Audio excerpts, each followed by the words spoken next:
Welcome to Mohamad's Criminal Enterprise, episode 14. We have been working our way through everything that can be known about the terrorist raid that established what we perceive wrongly as the religion of Islam. You see, there was nothing remotely religious about what occurred at Badr, which was the first blood in Islam, the first successful terrorist raid. It was nothing more than brutality, thievery, covetousness. Disgusting, really.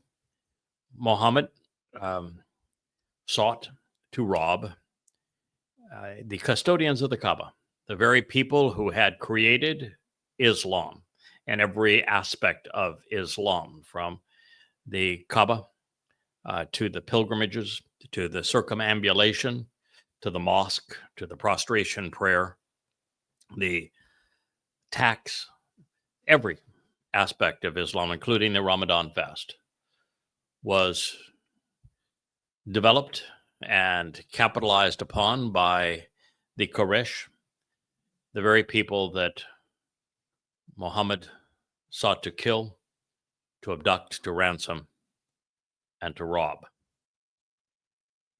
The very fact that this is the most important moment in Islam, the fact that this is memorialized in the Quran, where stealing becomes lawful and good, murder is a religious right, the annihilation of humankind becomes the mantra of Islam, and Allah becomes out from underneath the veil and is obviously Satan. You would think that this surah, the 8th, would be enough in and of itself to have caused the world to isolate Islam, to condemn the religion long, long ago. After all, in the first 100 years of the Islamic era, so much for my co-host Wookie, in the first 100 years of the Islamic era, Muslims annihilated, enslaved, and plundered 200 million people, 1/3 of the Earth's population, proving that Islam was indeed just as murderous as the Quran reads. It was the worst time in the planet's history. And so we will continue with our review of the Quran. This is Quran from the 8th Surah, 8, the 39th statement in that Surah. And qatil, fight them,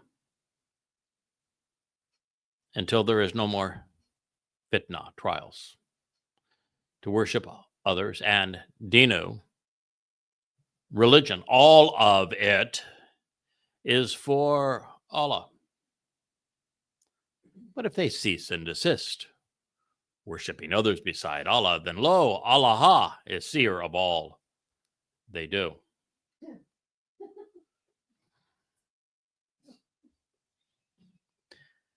It is an order to fight.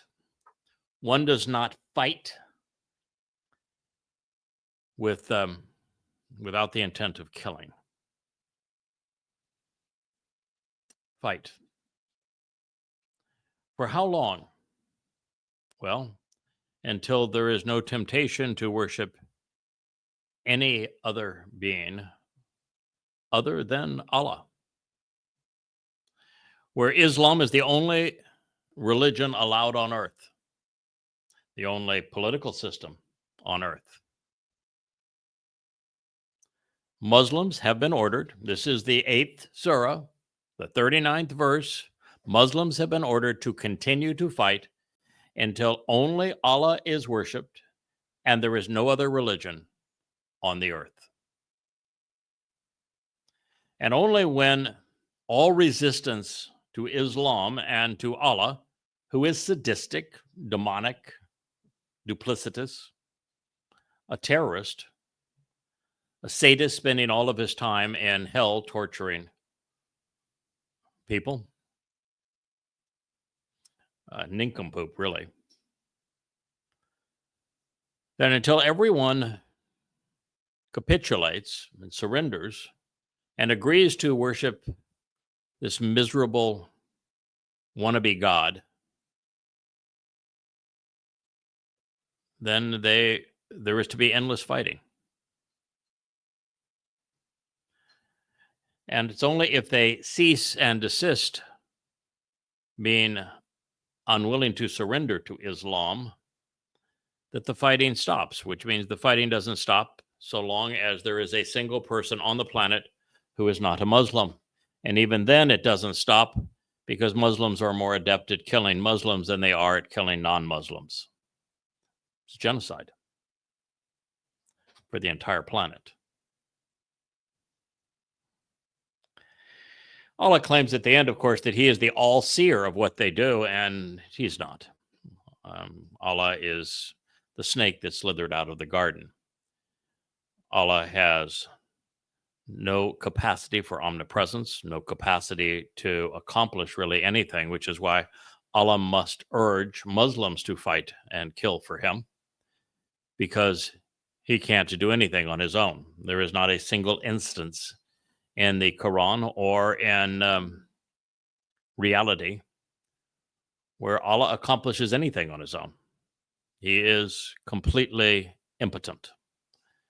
That's why I tell Muslims of the thousands of death threats that I have, if your God is so goddamn impressive, then he should know where I am and he should be able to take care of his own business. Have your God come out and kill me. I'm happy to go against Allah. But why would you prove that I'm right and kill for your impotent God?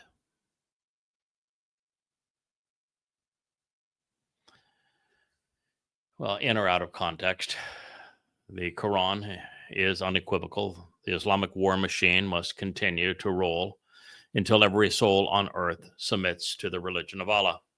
There are to be no exceptions, no appeasements, no compromises. It is surrender or die. And even the "but if they cease" phrase is irrelevant to the edict to fight non-Muslims until there are no more non-Muslims. The fighting only stops if they cease being non-Muslims. Therefore, there are no but ifs. And understand, this is the religion that suppresses women, that makes them walk around in garbage bags, that provides them with no rights, where they can be beaten and starved according to the Quran and the Hadith. This is the religion that is responsible for 90% of the world's terrorist acts. This is the religion of ignorance and of death. So this is an acknowledgement of the Pledge of Aqaba, which is the pledge to wage war against all mankind. This is Islam. This is why the religion must be stopped dead in its bloody tracks and isolated if the planet is to survive. Now, we learned previously when translating Quran 2, 193, Quran 2, 217, Quran 33, 214, and Quran 64, 15, in addition to Tabari, Volume 2, 98, that fitna is one of the most commonly mistranslated words in the Quran. While it means test or trial, it is commonly, albeit errantly, extrapolated to oppression and persecution in verses like Quran 38:39. And this is done so that Islam's unmitigated decree to fight and kill non-Muslims appears somehow tempered. However, these extrapolations of fitna are not rational, because a parent's children cannot be the source of your persecution. And yet Quran 64:15 says, your wealth and your children are only a fitna, a trial and tribulation, to encourage sedition and disbelief, and Allahu with him a great reward. Also, the following challenges cannot be raised to the level of oppression, not even with a 5-stage clinger. Tabari 298. Islam consists of 30 parts, and no one ever fitna tested with this obligation and carried it out except Abraham. God said, and Abraham, who paid his debt, granting him immunity for the fire. Other scholars have said that the 5 commands were the 10 practices of Islam, 5 being in the head and 5 being in the body. Those in the head are trimming the mustache, rinsing the mouth, cleansing the nostrils with water, using the toothstick, and parting the hair with the fingers. Those in the body are paring the nails, shaving the pubic hair, circumcision, plucking the armpit, and washing off traces of feces and urine. End quote.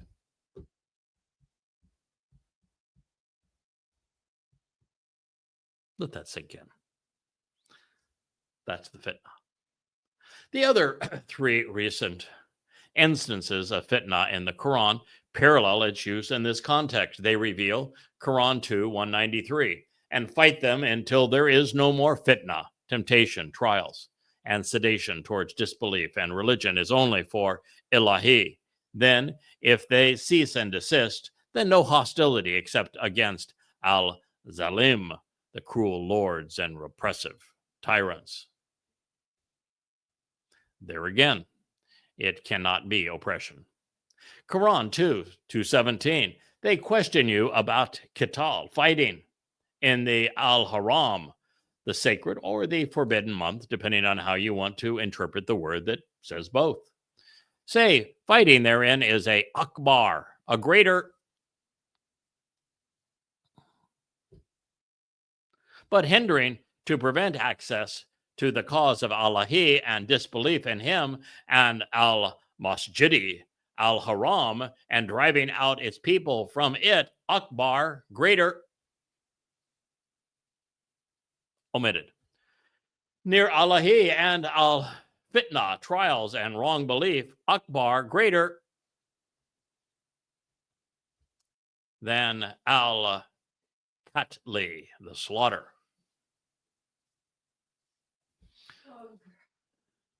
So 3 places that Akbar was used in this statement. Allah forgot to say what was Akbar. Akbar is an adjective. It designates something that is greater, older, bigger. And in this case, Allah forgot what was supposedly Akbar. But nonetheless, the Akbar is greater than al-katli, the slaughter. The slaughter. Quran 33:14. If they had entered upon them from its sides, and they had been exhorted to al-fitna, the trial and test leading to the treachery of renouncing Islam, they surely would have done it, and they would only have hesitated a little. This is spoken to Muslims, about Muslims. In fact, these were peaceful Muslims. These were the Muslims who wouldn't fight their own family members when their family members came to Yathrib to hold Muhammad accountable so that he would stop terrorizing them. And so they can't be the ones with trial, with persecutions and subjugations and all of those kinds of things. No, they were peaceful Muslims. Therefore, not only was the translation of Quran 8:39 correct, and fight them until there is no more fitna, trials, and worshiping others, and the religion, all of it, will all be for Ilahi, Allah, no matter the definition of fitna, the war on humankind continues until everyone submits to Islam. And that is not going to happen. And I am here to tell you, I will personally preclude that from happening. In the Kamal Omar rendering of this verse, he dispensed with translating and tried transliterating the statement because, well, Allah knows best. The Kamal Omar translation, and make qital against them until there remains no fitna, and religion becomes in its entirety dedicated to Allah. That was interesting. He wrote Allah's name, and yet Allah wasn't actually named in it. And he did transliterate qital, which means fighting, and fitna, which means trial or test, and yet he translated dina, which is religion, and gave it a capitalization. The case of Farouk Malik, in his translation, fitna became mischief, while al-dinu, the religion, was transliterated. These guys are all over themselves because no one can actually figure out what Allah was trying to say because, well, Allah wasn't literate.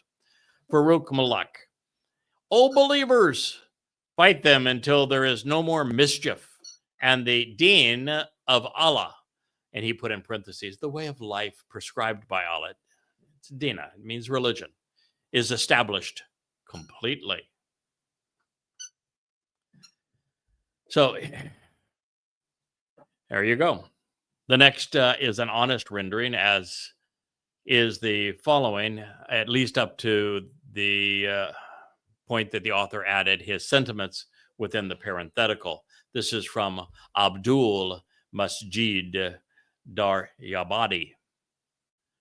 Fight against them until there are no temptations, and their obedience be holy unto Allah.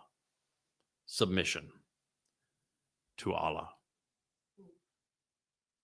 And be aware, Allah ain't no God.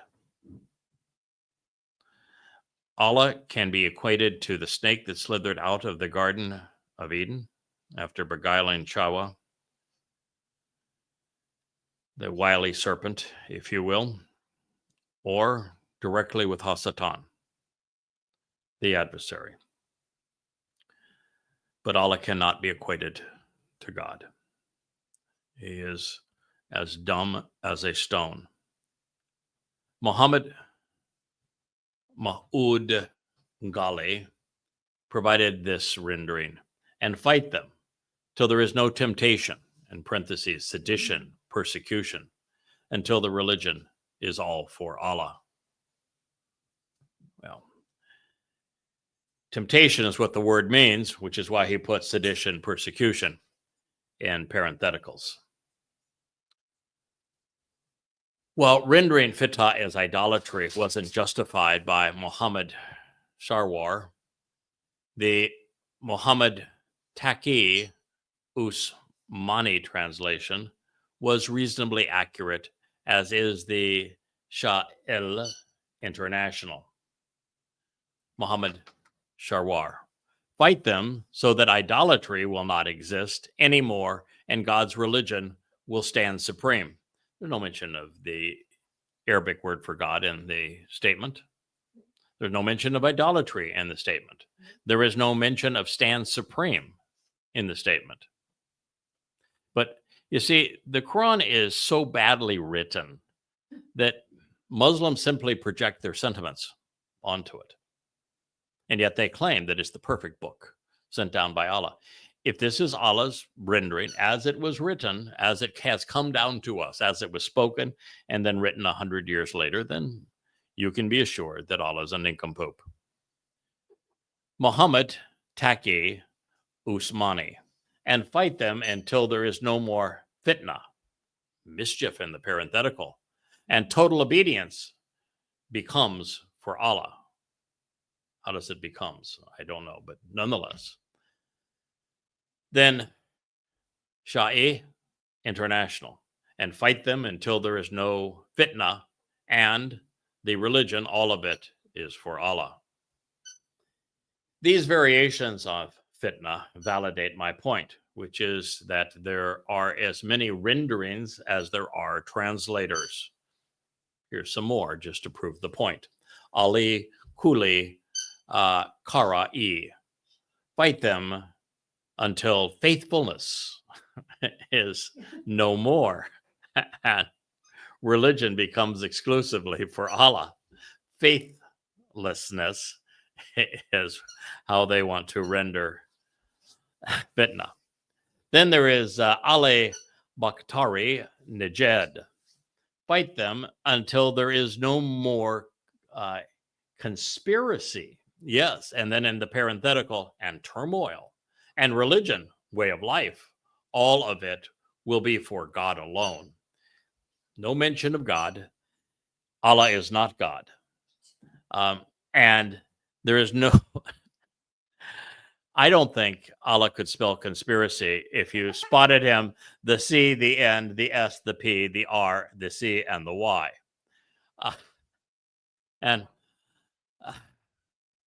Now, one of the points that maybe should be obvious at this point is that not only is the entire Quran presented in goddamn religion, every word of it, and not only is it set into the context of Muhammad's life and reordered chronologically, and not only are the translations that I present in the Quran from the most respected interlinears, so they are as exacting as can be, but that I accessed and studied some 66 Quran translations in putting together this analysis of Islam.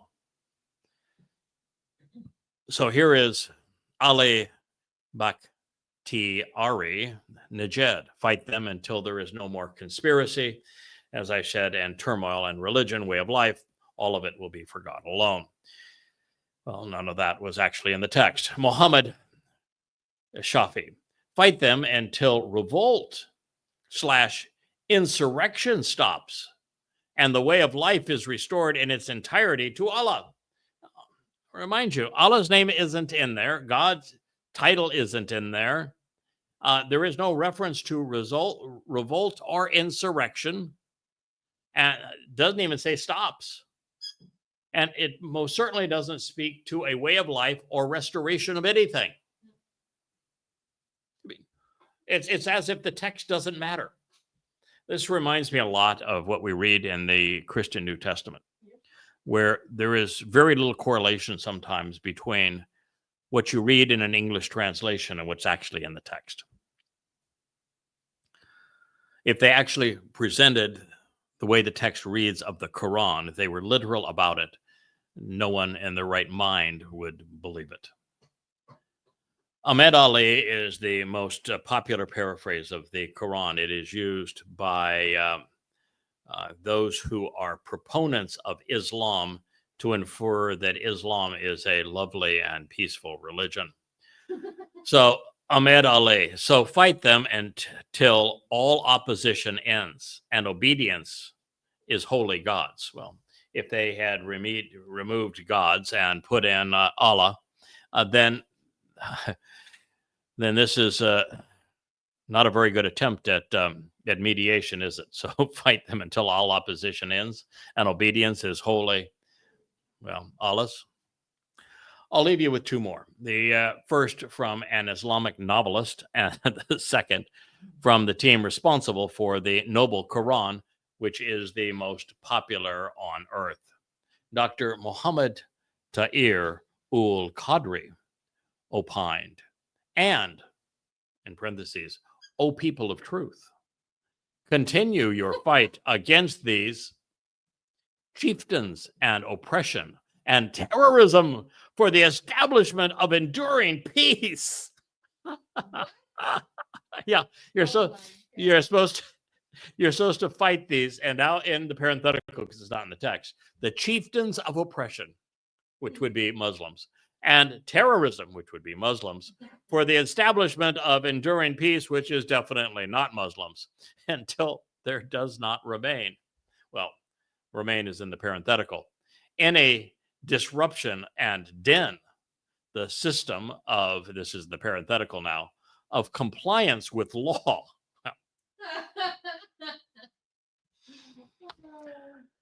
Is devoted to Allah alone. Maybe you're getting the gist that somebody said, well, that's not what the Quran says, and I'm going to quote, this and this, and they're just absolutely lying through their teeth. The Quran is an absolute mess. It's the worst book ever written. And the reason I consulted 66 translations and composing Goddamn Religion is so that readers would know how big a mess this really is and how Muslims are projecting what they want it to say on it, depending on the agenda. The Mushin Khan and Mohamad al-Hilai wrote, and these are the guys that composed the Noble Quran, which is the most heavily printed in the world, the most highly distributed the world over.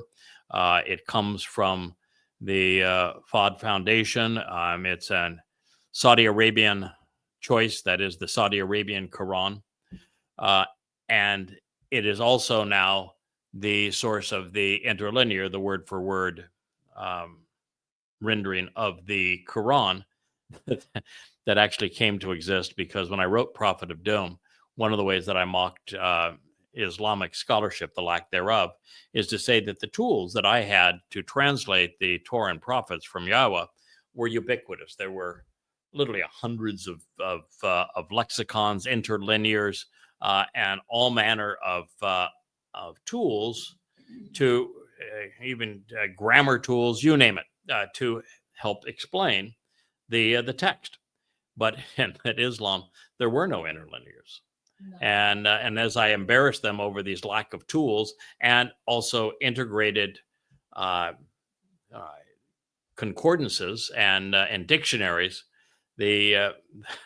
my nemesis at my university, the Muslim Student Association, MSA, decided that, well, they would create one. And they did. It is devastating. And its application against Islam, because it proves that the reason it didn't exist is because it is exceedingly destructive of the Quran's credibility. Anyway, this is what the Muhsin Khan and Mohamad al-Hilai translation reads. Fight them until there is no more fitna, in parentheses, disbelief and polytheism, i.e. worshiping others beside Allah, end of parenthetical, and the religion, parenthetical, worship, will all be for Allah alone, parenthetical, in the whole world, end of parenthetical. But if they cease, parenthetical, worshiping others besides Allah, end of parenthetical, then certainly Allah is all-seer of what they do. I'm here to tell you, if you need to fill in the blanks so that your God appears literate, so that your God appears like he actually can talk, then your God has a real problem. In fact, your God isn't a God. Why didn't that dawn on the people that had, how many extraneous words that they had to add to this? 1, 2, 3, 4, 5, 6, 7, 8, 9, 10, 11, 12, 13, 14, 15, 16, 17, 18, 19, 20. They added 20 extraneous words to try to make sense of this text, which basically says Muslims must fight non-Muslims until there are no non-Muslims, and the only religion in the world is Islam. Well, is there any wonder why Muhsin Khan is the favorite translator of the Islamic jihadists everywhere? It was clear to him, as it should be to you, that Muslims are commanded by their God in the Quran to fight and kill all non-Muslims until the only religion is Islam, period. No ifs or buts about it. The war only ends if the disbelievers become Muslims or dead. Those are the only two options. Muslims or dead. That's what the Quran just said. So long as this verse remains in the Quran, Islam isn't salvageable. It cannot be endured. It cannot be appeased. It must be exposed and condemned, then either quarantined or expunged. It is a deadly plague. By way of additional affirmation, Ibn Ishaq, the first imam to record the message of fundamental Islam, reveals that the first to hear this surah interpreted the verse in the following way. Ishaq, as translated by Ghulim in the Life of Allah's Messenger, published by Oxford University Press in the 1950s, reads page 324. He said, "Fight them so that there is no more rebellion and religion. All of it is for Allah only. Allah must have no rivals." Now, if you're the one and only God, let's just play along for a moment, because Allah claims that there is no ilah but He, that He is the only God. How could He have a rival? But you see, Allah does have a rival, because Allah is actually the adversary, and Allah's rival is Yahowah. So He said, fight them so that there is no more rebellion and religion. All of it is for Allah only. Allah must have no rivals. This confirmation of Islam's intent should be plastered on Joe Biden's and Donald Trump's forehead, on the door next to the State Department, the Pentagon, Capitol, White House, all of these places. It should actually be plastered on the Knesset so that they understand the nature of their enemy. It should be posted at the doorway to every academic institution. It should be the welcome mat for those who wish to post on X. And should you be curious as to what Allah intends to do with all of the murdered non-Muslims, Ishaq 324. Allah said, "Leave me to deal with the liars. I have fetters and fire and food which chokes." Leave me to deal with them. I have fetters and fire and food which chokes. Leave me to deal with them. What does that mean? Can you think this through? I know we live in a world where education has become indoctrination and people can't think anymore. But I want you to pause for a moment when you read, leave me to deal with them. Leave me to deal with these liars. I have fetters and I have fire and I have food which chokes. What does that say about Allah? Where is Allah if He has fetters and fire? Who is Allah if His food chokes? Who is Allah if He's the one implementing the torments? Surely you can think this through, right? Even Grok, if he were not bribed by his ownership by Saudi Arabia, could probably reason this one through. If Allah is saying, leave me to deal with the liars, I have fetters and fire and food which chokes, Allah is in hell. And if Allah is in hell and He is the one imposing the tortures, then Allah is Satan. It is that simple. Unfortunately, Satan was reasonably adept at motivating merciless murderers and religious fanatics. Ishaq 3:24. Allah taught them how to divide the spoil. He made it lawful and said, a fifth of the booty belongs to the apostle. By the way, what's going to happen now? Did Allah bother to think through the fact that his boy was going to diddly die? And then once he died 1,400 years ago, how can you give a fifth of the stolen booty to the apostle?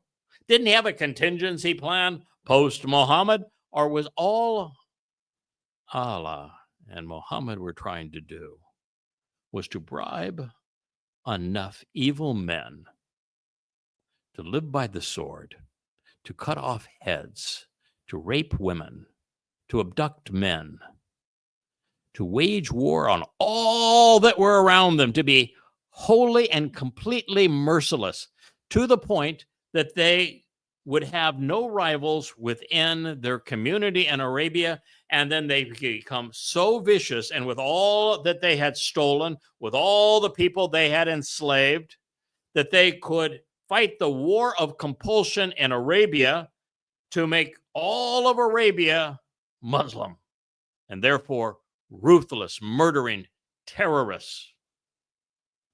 And then out of Arabia at a time when the Romans, via the Byzantines, and the Persians had beat each other to a pulp, that they spilled out of Arabia. And in the first 100 years of Islam, abducted, raped, pillaged, enslaved, and annihilated 1/3 of the earth's population. Allah taught them how to do these things. In this case, since Muslims must pursue non-Muslims and either kill or convert them, by the way, there was no conversion speech here. Just kill them till the only religion is Islam. So it wasn't give them the opportunity to convert to Islam so that you don't have to kill them. No, it just says kill them until the only religion is Islam, which means you're not waiting for them to make a confession. You're not waiting. You're not coming at them and saying, I want to preach Islam to you so that once you know Islam, you will accept this lovely religion that motivates terrorism and murder and plunder and thievery and the slave trade and human trafficking and the abuse of women. That let me sell you on the merits of our religion so I don't have to kill you. No, there was no hint of that. Fight and kill them until the only religion is Islam. So the only people that survive are those who are doing the killing. That's what it says.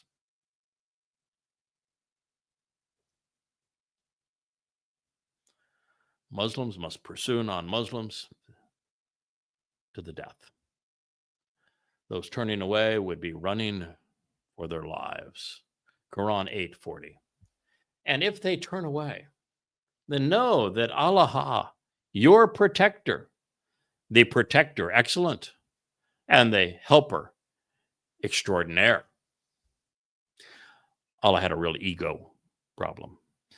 Verse after verse of the Quran ends with Allah making some braggadocious claim, something that Yahweh never has to do because he knows who he is, and so does anybody who reads the Torah and prophets. But Allah, because he's a fake, has to constantly tell everyone how wonderful he is. Kind of like listening to a speech by Donald Trump. He has to tell you how wonderful he is with about every fourth or fifth word. Allah, protector, excellence, except maybe Allah was on vacation in the aftermath of October 7th when the IDF held Gazan Muslims accountable. Maybe he was not the helper extraordinaire at that point. Maybe he was only the helper extraordinary when they were mutilating and raping Jews. Oh, the producer has raised her lovely hand. Maybe he was on the shitter. Well, that would be, she's quoting from my buddy Elia in his showdown with the religious and political establishment of Israel, mocked the Lord and said that the reason that the Lord was unresponsive, the Lord being a false god, Satan actually, the reason he was unresponsive is that he was either taking a nap or he was taking a dump.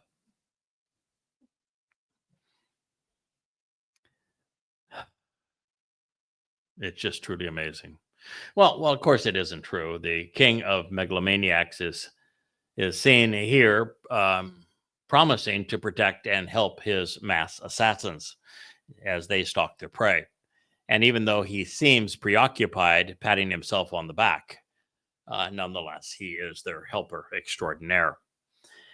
Now, since the Rasuli, the messenger, took a dirt nap 1400 years ago, and is nothing but worm rot at this point. And since the snake of Islam has no hands, what are Muslims to do with the surplus booty? Why didn't Lillahi provide his slaves with a post-mortem message? Well, he wasn't thinking that far in advance because, well, the Quran would no longer matter that far in advance. Once he had a significant number of people motivated to kill for him, well, the rest is exactly as we witness it today. Quran 8:41. And know that whatever you attain as war booty, verily 1/5 of it is assigned to Lillahi and to the Rasul, to the messenger, and to the near relations, put in parentheses, of Muhammad, of course, and then also in parentheses, and also the orphans, and then I added this, like Muhammad, and the needy and the wayfarer, also addressing Muhammad. If you have believe, yes, if you have believe in Ilahi and that which we sent down, we have schizophrenia here that Ilahi has a multiple personality complex, which we sent down to our slave. Our slave, that would be Muhammad, is the slave of we, who is Allahi, or is Allahi supposed to be Allah, and that we means that Allahi, Allah, and Muhammad were a team, and they spoke with one voice, so therefore they were a we, but then in that case, who is the slave? On the day of criterion, when the two forces met, there, it puts in parentheses here, the Battle of Badr, and Allahu on everything all-powerful, end quote. We're talking about how some ruthless sand pirates, bloodthirsty thugs, seeking blood, seeking the abduction and kidnapping of kin for ransom, and just outright thievery, attacked a civilian caravan. And that's called the Day of Criterion. So the criterion is, if you're a thug, you're a killer, you engage in human trafficking, then you're a good guy. And if you're trying to make a living and minding your own business, and you're the victim of these murderous Muslims, well, then your criterion is that you get to be tortured by Allah. That's the Day of Criterion. And the two forces, we're talking about militants and merchants. And Allahu on everything, all powerful, except Allahu didn't do shit. Previously, I stated that the raucous raid at Badr was the turning point of Islam, the time and place where the failed religion was resurrected. And as a testament to terror, obviously, Allahi agrees, calling this episode the Day of Criterion. I don't make this stuff up. I know Islam, the Quran, Allah, Muhammad, and understand them better than anyone alive, better than any Muslim, better than rock. Mm-hmm. But that's not saying much. Beyond the fact that he was a greedy bastard, the reason why the chief terrorist needed stolen booty is because he was deploying mercenaries under the guise of being Muslims. And they were as loyal as a mosquito at a nudist colony. They were bloodsuckers after all, and didn't much care who provided the next meal. Should there ever be a lull in the action, lean times when the looting dries up, the larcenist needs to improvise by doling out prior gains. Quran 8:42. When you, and parentheticals, Muslims, were on the near side of the valley, and they on the far side, and the caravan on the ground lower than you, even if you had made a mutual appointment to meet, you would certainly have failed in the appointment. But, in parentheticals, you met that Allahu might accomplish a matter already ordained, that those who were to be destroyed might be destroyed after a clear sign, and those who were to live might live after a clear proof. And surely Allah is all hearer, all knower. We'll continue in a moment, but I'd like to analyze this for you. It's my job. So when you were on the near side of the valley, one side of this ravine, and they were on the far, and they were just minding their business. They were having an adult beverage. They were singing songs. They had some dancing girls with them, according to the text. They were a bunch of overweight, balding merchants, businessmen. And actually, they were the custodians of the Kaaba. They were the inventor of Islam. So it says here, even if you had made it a mutual appointment. Hey, Dad, you don't mind if we kill you, do you? Oh, no problem, son. Let's plan to meet at high noon at Badar. And, well, you can slice off my head. You can abduct your brother. Why don't we just make an appointment and we'll get this done? So yeah, if you had made a mutual appointment to meet, certainly you would have failed. Probably. We want to meet you to kill you. How does that sound to you? What? Oh, you're great. What time? And this is the dumbest wannabe God in the history of wannabe gods. And there's lots of wannabe gods.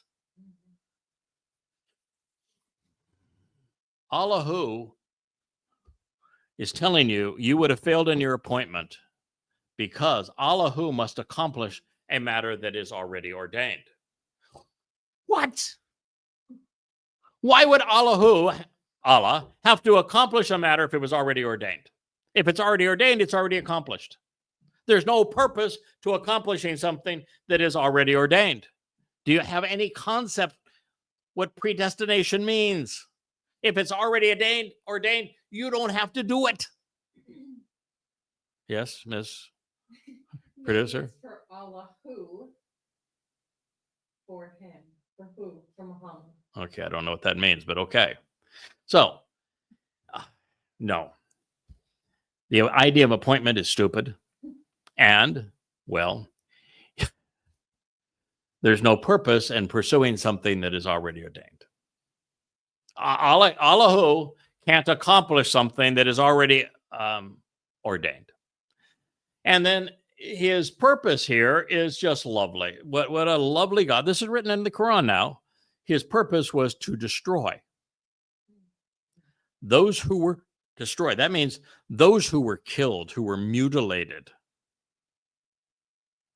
who were hacked to pieces. That was the agenda. That is what Allah ordained, is the destruction, the death, the obliteration of the custodians of the Kaaba and Islam. And they might be destroyed, decimated, after a clear sign. What was the clear sign? There were no signs. No, not a single. If there had been a sign, no one could read it. They were all illiterate, including Mohamad. And obviously Allah as well, because he couldn't produce a book either. There were no clear signs. No signs of any kind. There are never any signs in Islam. And those who were to live might live after a clear proof. What, a clear proof that Allah is disgusting, that he is demonic, that he is sadistic, that he is deadly? He is Muhammad's imaginary friend. No, my producer says I'm Muhammad's imaginary friend. No, I know there are a lot of people, and I was once among them, who thought of Allah as being Muhammad's alter ego, but that is not true. Allah Satan. Muhammad was demon possessed.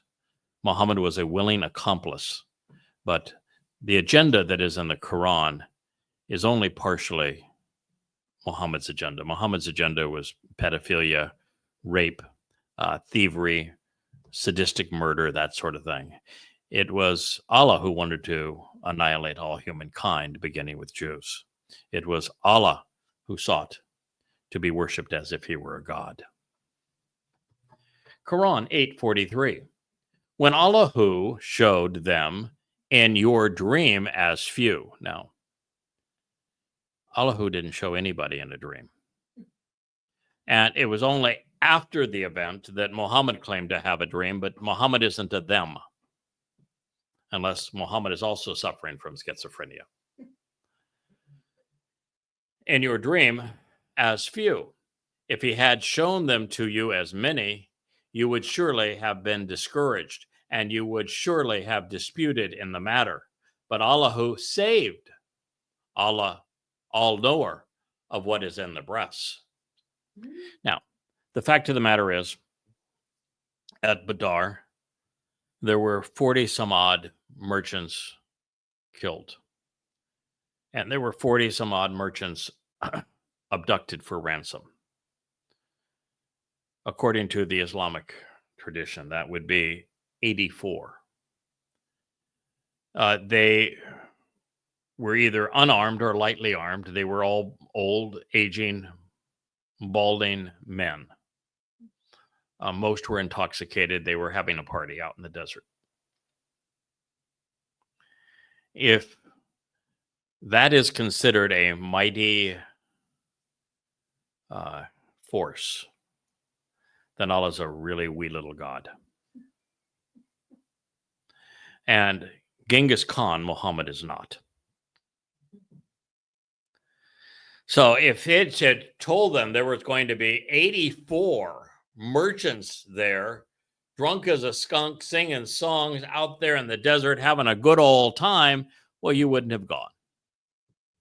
No, Muslims do not have the courage to confront 80 merchants for the purpose of robbing them. You would have disputed among yourselves. But Allah, he saved you. Saved you from what? From being nice, from being kind, from being moral? Quran 8:44. And when you met, in parentheses, the disbelievers on the day of the Battle of Badr, there was no battle. This was a skirmish in the sand between militants and merchants. A battle is what armies fought or fight in wars. There was no war, and the opposing side was not comprised of soldiers. If anything, they were very lightly armed. They were merchants. They were camel jockeys. And when you met, and well, this part is actually not in the Quran because, well, the Quran requires the hadith. Without the hadith, you wouldn't know this stuff. That's why I shared this hadith with you. I didn't have to put that into the Quran text because I've already told you exactly what this was all about. So when you met, he showed them to you as few in your eyes, and he made you as few in their eyes, so that Allah might accomplish a matter already ordained and destined, and to Allah he return the matters. Now, what's the purpose?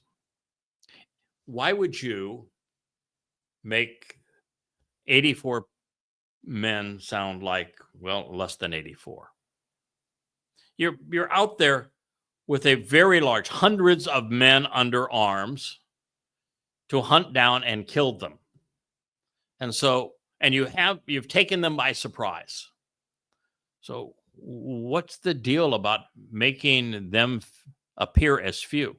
Are Muslims incapable of any heroism? Well, not that heroism in this case, because, well, they were robbing people.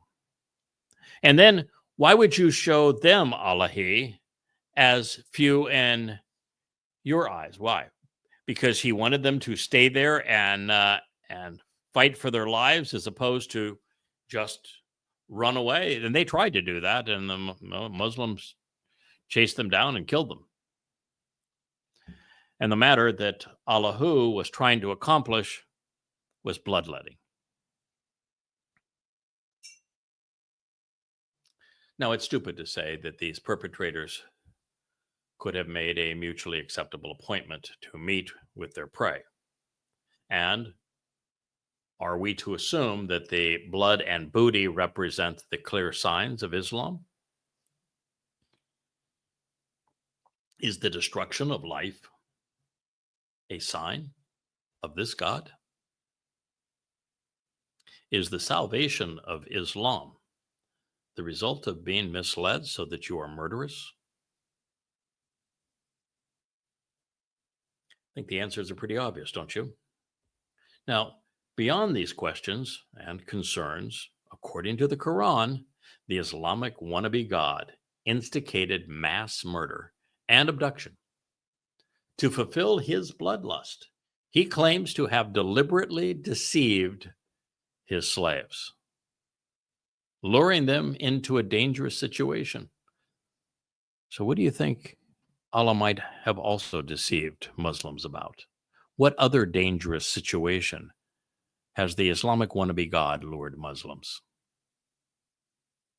To hell? And if that were not sufficiently demonic, to prove Allah's true identity, the wannabe God, who is desperate to reverse his fate, reveals that the entire murderous episode, including the mutilation of men, was preordained. But should that be so, why did he have to mislead his slaves? You know, it's embarrassing when a man is infinitely smarter than a wannabe God. Sorry to embarrass you, Allah. No, I'm not. Clearly, the ungod's lust for carnage took precedence over the non-prophet's yearning for loot. Everyone has a soft spot, a longing, a desire, something that they crave. Even the devil. And the devil craves death. While his Rasuli, his messenger, craves loot. Now, should anyone listening to this believe that Muhammad was an honorable and moral man and that Allah might be God, how does either square with the evidence of what occurred here and their confessions? The non-prophet was only interested in an easy score, the maximum plunder with the least amount of effort. The ungod wanted believers to murder their relatives and their neighbors, the very custodians of the religion of Islam, in an act of revenge to validate his reinterpretation of their religion. He would steal their lives and their religion. What else would he steal? It was proof that Islam is a criminal enterprise and that Muhammad was now head of a crime syndicate. And while snake dens are not known to be overly secure, Satan was the banker. I find these things unacceptable, which is why I oppose the Quran and the religion of Islam. How about you? Quran 8:45. O believers, when you meet fa'atan, a party, a faction, or force, whether a community or a group, take a firm stand against them. And remember, Allah much with tongue and mind, so that you may be successful. Quran 8:46, and obey Allah and his messenger, and do not dispute, lest you lose courage and strength, depart, and you falter, and be steadfast. Surely Allah is with those who are, well, I probably meant to say steadfast, but who maybe not are, persevere.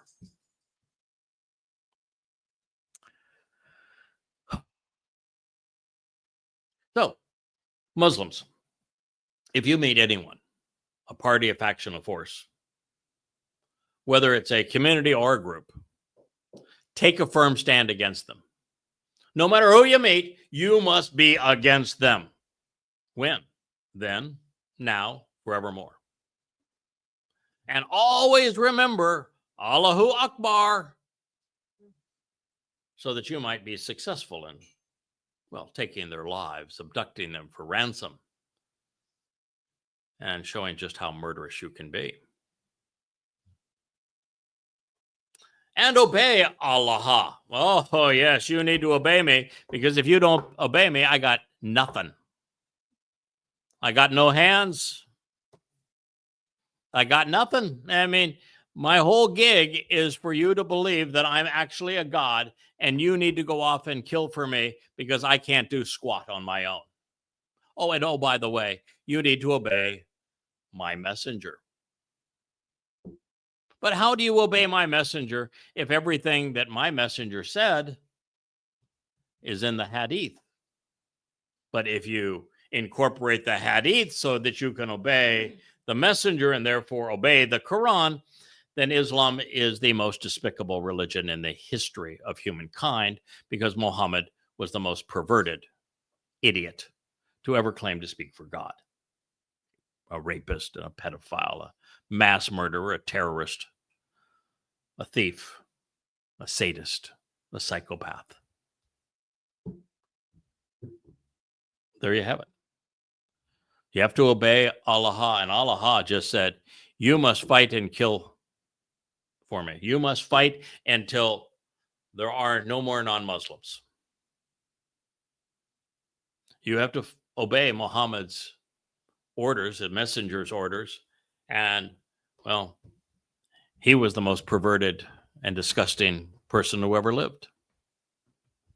And of course, this is all a call to war, a call to fight against all mankind, and Allah can't handle the fact that you would dispute with him or Muhammad and lose courage and lose strength. So clearly, fighting isn't a mental gymnastics. It isn't about a spiritual struggle, because one does not lose courage or strength and falter in a spiritual struggle. It's all about fighting to kill, annihilating all non-Muslims, which means you continue to fight and kill every non-Muslim. Be steadfast. As is the case with any force, Islam was not democratic. Muhammad was a dictator. In the Sirah, the biography we read, Ishaq 325, Muslims, fight in Allah's cause. Stand firm and you will prosper. Help the Prophet, obey him, give him your allegiance, and your religion will be victorious. Well, they did. Muhammad's Muslims poured out of Arabia after the War of Compulsion, when they forced all Arabs to either accept Islam or die. And they spilled out as a tsunami of blood, killing, enslaving, plundering, raping 200 million people, a third of the Earth's population. This was the golden era of Islam because of all the gold they stole. And the lands that were conquered by Islam, colonized by them, put under Islamic apartheid, suffered genocide under Islam, are still occupied by them. This is how the religion is supposed to be victorious. I never thought that religions were supposed to be victorious unless religions are war manifestos. I mean, the only way that the religion can be victorious by fighting in Allah's cause is for Islam to be a war manifesto. But not everyone capitulated, so bad Muslim peaceniks needed to have their beaks tweaked and their olive branches crushed. There was no room for dissension or moderation in Islam. Quran 8:47, and this will be our last citation in this episode of Muhammad's Criminal Enterprise. There's only so much of this I can take. I do this because there's no one else to do it, and it must be done. Israel and the world at large must be protected from the menace of Islam, from this death cult, from Allah's sadistic torment, from his desire to perpetrate genocide, beginning with Jews. So I do this for God's people. I do this for the survival of the planet. Quran 8:47. And do not be like those who come out of their homes boastfully, showing off to the people while hindering from the way of Allah He, and Allah who is encircling and encompassing and closing upon all they do. So after telling us that all of the good Muslims fight and they're steadfast in fighting, they pursue all non-Muslims, no matter what the nature of the group or entity is, and that they follow Allah's orders without questioning them to fight and kill all non-Muslims. That those who come out of their homes and think they're better than Allah, that boast that, no, we're not going to be murderous, that those who hinder the jihadi nature of Islam, those who don't fight in the way of Allah, those who claim to be Muslims but are peaceful, Allah is encircling them. Allah is encompassing them. Allah is enclosing upon them. He knows all that they can do, and He is clear. These peaceful Muslims cease to be Muslims. They become hypocrites and apostates. Allah demands that the good Muslims kill them so that He can torture them in hell. Not only has Allah plotted and predestined this entire affair to promote Himself, He has instilled within His hooligans a false sense of superiority. Then He anesthetized their conscience such that there was nothing better than a good slaughter. I thank you for listening.